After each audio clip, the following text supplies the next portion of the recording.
Assalamualaikum warahmatullahi wabarakatuh. Halo teman-teman semua, selamat datang kembali di pembelajaran bersama kita dalam materi VTP atau VLAN Trunking Protocol. Bersama saya, aku Ramadan Raharja. Pada kesempatan kali ini, kita akan bersama-sama untuk mempelajari sebuah materi baru, yaitu VTP atau VLAN Trunking Protocol. Tanpa membuang-buang waktu lagi, mari kita langsung saja ke pembahasannya. Yang pertama, kita tuh bertanya apa itu VTP.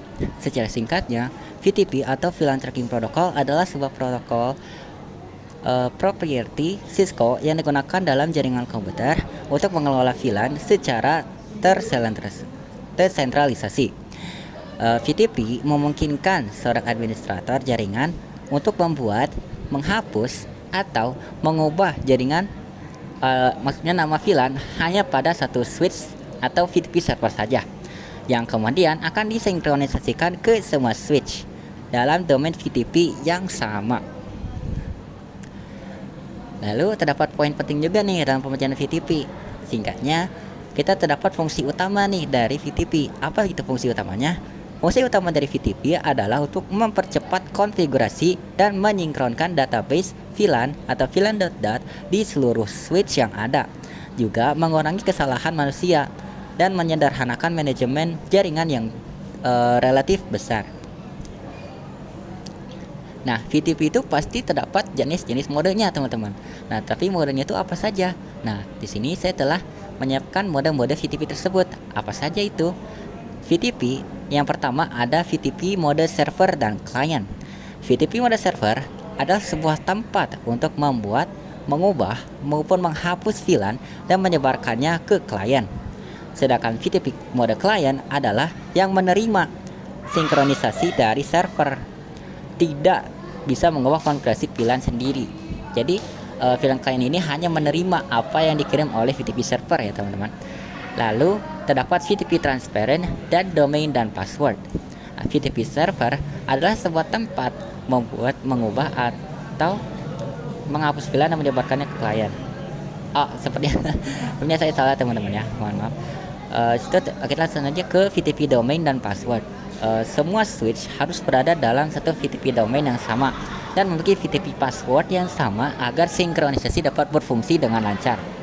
Lalu kita dapat VTP pruning, sebuah fitur yang digunakan untuk mengurangi trafik VLAN yang tidak perlu pada link trunk, meningkatkan efisiensi jaringan atau VLAN. Lalu terdapat fungsi VTP. Secara singkatnya, VTP berfungsi untuk menyebarkan informasi VLAN. VTP secara otomatis menambahkan, menghapus, dan mengubah VLAN di semua switch dalam domain VTP. Menjaga konsistensi VLAN, VTP memastikan bahwa semua switch memiliki nama, ID, dan rentang VLAN yang sama. Ketiga, memudahkan manajemen VLAN. VTP memungkinkan seorang administrator jaringan untuk mengelola VLAN dari satu lokasi pusat untuk menghemat waktu dan usaha. Setelah penjelasan dan fungsi dari VTP, kita akan beralih ke implementasi topologi VTP. Secara singkatnya, implementasi VTP atau VLAN Trunking Protocol di Cisco Packet Tracer bertujuan untuk mempermudah manajemen VLAN pada beberapa switch. Dengan VTP, pembuatan, perubahan, atau penghapusan VLAN hanya perlu dilakukan di satu switch atau server saja dan akan didistribusikan ke switch lainnya atau klien. Berikut adalah panduan lengkap implementasi VTP dan Cisco Packet Tracer. 1. Kita pasti memerlukan topologinya terlebih dahulu. Nah, sini saya akan menjelaskan implementasi topologi dari VTP yang kita butuhkan. Yang pertama, desain topologi jaringan. Untuk simulasi ini, kita akan menggunakan komponen seperti berikut, yaitu 3 switch 2960, contohnya switch 1, switch 2, dan switch 3, 3 PC dan laptop, juga kabel jenis straight through untuk menghubungkan PC ke switch, dan juga kabel crossover untuk menghubungkan antar switch 1, switch 2, dan switch 3. Lalu kita setelah kalian membuat konfigurasi dan menghubungkan tiap perangkat, kita akan ke konfigurasi dasar switch atau trunking. VTP hanya berfungsi melalui link yang dikonfigurasi sebagai trunk.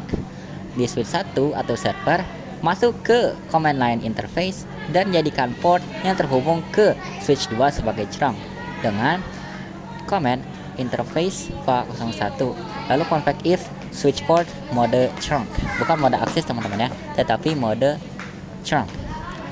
Lalu untuk switch kedua atau jenis transparent, ini adalah konfigurasi terang ke arah switch 1 dan switch 3 dengan cara kita menuliskan interface range for 1 sampai 2. Lalu switch 2 config if switch port mode trunk juga teman-teman.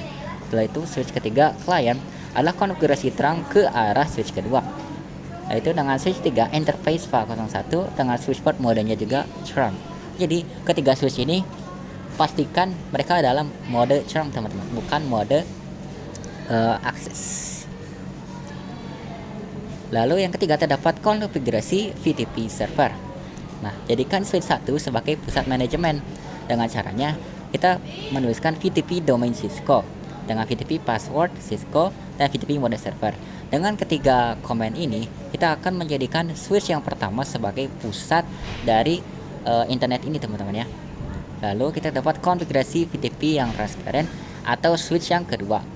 Mode transparan tidak menerima pembaruan VLAN dari server, tetapi meneruskannya. Lalu kita dapat switch 2 config, yaitu VTP domain Cisco, VTP port Cisco, dan VTP mode transparent. Jadi untuk switch 1 itu VTP modenya adalah server, dan untuk konfigurasi VTP transparent modenya adalah mode transparent. Lalu bagaimana dengan klien? Sebenarnya sama, tetapi dengan mengganti VTP mode tersebut menjadi mode klien ya teman-teman.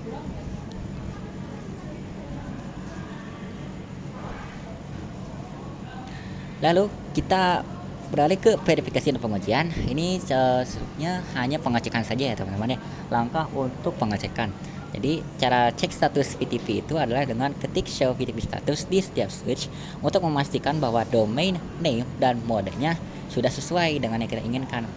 Nah, cara buat VLAN itu sudah dijelaskan beberapa kali ya sebenarnya di materi-materi sebelumnya, yaitu dengan VLAN 10 nama, lalu VLAN 20 namanya apa. Lalu cara verifikasi di klien atau switch ketiga, ketika show VLAN brief di switch ketiga, VLAN 10 dan 20 seharusnya otomatis muncul. Lalu verifikasi di transparent atau switch kedua, ketika show VLAN brief di switch kedua, VLAN 10 dan 20 tidak muncul karena mode transparent bekerja secara lokal. Nah, setelah kita melakukan implementasi topologinya, sebenarnya sih bagaimana sih cara kerjanya dari virtual trunking protocol ini?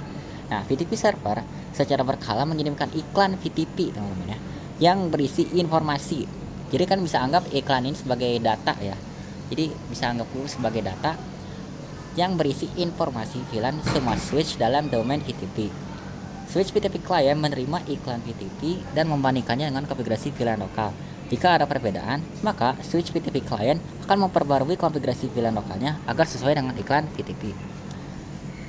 VTP ini memiliki sebuah kelebihan teman-teman. Singkatnya, VTP memudahkan manajemen VLAN, yaitu untuk VTP memungkinkan administrator jaringan untuk mengelola VLAN dari satu lokasi pusat untuk menghemat waktu dan usaha. Yang kedua, menjaga konsistensi VLAN. VTP memastikan bahwa semua switch memiliki nama, ID, dan letak VLAN yang sama sehingga membantu menghindari masalah konfigurasi. Yang ketiga, mempercepat penyebaran VLAN, memungkinkan VLAN baru ditambahkan ke jaringan dengan cepat dan mudah.